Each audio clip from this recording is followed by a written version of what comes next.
Olá pessoal, meu nome é Renata, eu sou aluna de doutorado da Universidade de São Paulo, no Brasil. A minha orientadora é a professora doutora Ana Cláudia Casseboemer e hoje eu vou apresentar o trabalho intitulado Motivação de Estudantes Participantes de um Escape Room Digital de Divulgação Científica de Química. Se vocês já ouviram falar ou já participaram de um Escape Room, porque normalmente é uma atividade de lazer. Os escape, eles surgiram em 2007 na Ásia e nos últimos anos eles acabaram se espalhando pelo mundo inteiro. Hoje em dia é estimado que existam mais de 6 mil salas espalhadas pelo mundo. Nicholson, um pesquisador muito ativo na área de jogos e gamificação, definiu o escape room como uma forma de entretenimento imersiva e vivenciada em equipe. Os participantes recebem um tempo fixo, de geralmente 1 hora, para descobrir pistas, resolver quebra-cabeças e concluir tarefas para atingir um objetivo específico, que geralmente é escapar de uma sala trancada. Então, como que funciona um escape room? Um master, que é o mestre da sala, ele vai comandar e dirigir a atividade. Então, ele vai receber o grupo e explicar as regras do jogo, que cada sala tem sua particularidade. Os jogadores eles são então apresentados a uma narrativa, que normalmente é uma história ou um vídeo, e uma contagem regressiva começa imediatamente. E aí os jogadores eles precisam explorar a sala em busca de pistas que podem ser de diferentes tipos, como símbolos, fotos, chaves. E essas pistas elas vão permitir ao participante ter acesso para resolver um quebra-cabeça, que pode abrir um cadeado ou uma porta. Assim, cada pista descoberta, né, vai dar origem a um próximo desafio. E se a equipe ficar presa, ela pode pedir ajuda para o mestre de sala, né?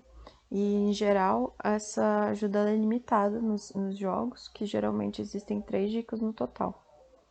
Então, é importante ressaltar aqui também que os jogadores eles devem trabalhar juntos para atingir o mesmo objetivo, ou seja, não é um jogo competitivo. E essa explicação ela se aplica ao escape room físico, em que você combina de ir com seus amigos. Mas existem muitos tipos de escape room digitais também, que normalmente você joga sozinho. Tem até alguns aplicativos no celular com jogos de escape. Mas o jogo de escape dessa pesquisa foi um jogo realizado em equipe, mesmo sendo digital. Bom, aqui eu coloquei um exemplo de como pode ser um enigma na sala, que pode ser chamado de desafio. Então, dentro de uma sala tem uma caixa trancada e no cadeado tem alguns símbolos que estão relacionados aos dígitos desse cadeado. Então, em algum lugar dessa sala tem um livro e dentro dele o desenho dos símbolos. Então, nesse exemplo, nós temos 3 quadrados, 2 círculos e um triângulo. Aí o jogador ele tem que correlacionar que a quantidade de símbolos é o número dos dígitos que abrem aquele cadeado X que está perdido na sala. Então, uma vez que essa caixa é aberta, dentro dela pode ter uma pista, uma parte de um quebra-cabeça para resolução de outra atividade. Então, em um escape vão ter vários desafios que podem estar interligados ou podem ser independentes. Esses desafios eles têm que estar conectados com a narrativa do jogo, né? Ou seja, é aquela história que foi contada no início, para o escape ter um valor significativo para o participante. Bom, então Nicholson ele descreveu também elementos que devem estar presentes em uma atividade de escape room.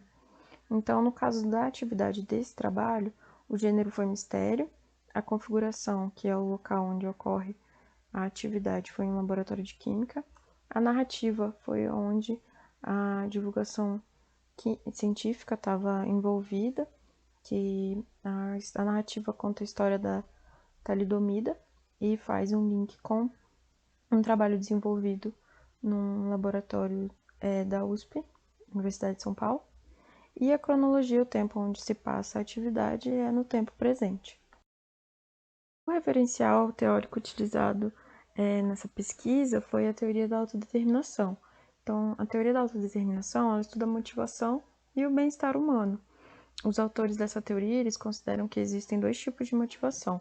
A motivação extrínseca, que é quando uma pessoa é motivada por razões externas, que podem ser recompensas, a nota de uma avaliação, ou a motivação para ganhar um prêmio, e a motivação intrínseca, que é a motivação que vem de dentro. A pessoa faz uma atividade por prazer, vontade e escolha. Bom, então, durante uma experiência, a motivação é um elemento muito importante, né? Para essa experiência ser uma experiência legal, interessante. Então, seguindo essa linha de raciocínio, esse trabalho ele foi uma pesquisa investigativa que teve como objetivo medir fatores de motivação intrínseca de estudantes que participaram do Escape Room Digital. Então, esse estudo foi realizado com 14 estudantes da primeira série do ensino médio. E então, esses alunos eles foram convidados para participar da atividade do Escape Room de forma remota. Então, o jogo ele é hospedado no site Geniale, genial.ly, e os alunos foram formados grupos de alunos no WhatsApp, para eles comunicarem por lá. Então, depois deles jogarem o jogo em grupo, eles foram convidados a responder o Intrinsic Motivation Inventory, que avalia os níveis de motivação do participante em uma determinada tarefa, então, no caso, no Escape Room. Então, o questionário utilizado tinha 25 itens divididos em 5 subescalas, sendo que estas eram interesse / prazer, percepção de escolha, esforço / importância, pressão / tensão e valor / utilidade. Então, esse instrumento ele foi aplicado também de maneira remota, utilizando o Google Forms, e os alunos eles tinham que decidir o grau de concordância ou discordância em uma escala do tipo Likert para cada item que compunha o questionário. Do gráfico dos itens calculados dessa pesquisa, foi possível perceber que foram bem altos, né? A maioria acima de 4, sendo que a escala variava de 0 a 5, e o fator que o item com a menor média foi eu não me senti nervoso enquanto fazia atividade, que é relativo ao fator pressão / tensão, e o item com maior média foi eu descrever essa atividade como muito interessante, relativo ao fator interesse / prazer. Então, foi interessante notar que o item com menor média é sobre o nervosismo. Esperava-se que os alunos eles se sentissem pressionados e nervosos durante a participação, porque existia um tempo limite, né, para finalizar a atividade. Mas, por meio do questionário, foi possível perceber que isso não aconteceu com a maioria. E, no geral, os participantes eles relataram que gostaram, né, do jogo e consideraram benéfico e útil. E esse resultado ele coincide, né, com a literatura sobre o uso do escape room em ambientes educacionais e de divulgação científica, que geralmente já é observado um feedback extremamente positivo em relação a facilitar o aprendizado e também a motivar o participante. Concluir, foi possível observar então que os participantes desse estudo eles demonstraram um bom grau de interesse, valor e importância em relação à atividade, que mostra então um alto nível de motivação, mesmo sendo uma atividade digital. E isso indica também que esse tipo de intervenção pode ser uma boa ferramenta para divulgar a ciência. Então, além disso, mesmo que o escape room digital apresente um tempo fixo para ser realizado, que poderia gerar uma certa pressão nos participantes, os resultados eles demonstram que os participantes dessa intervenção eles não reagiram dessa forma, né? Pelo menos a maioria.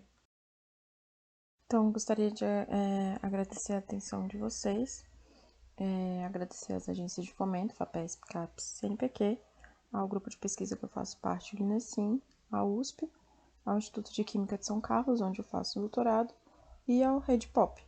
Muito obrigada.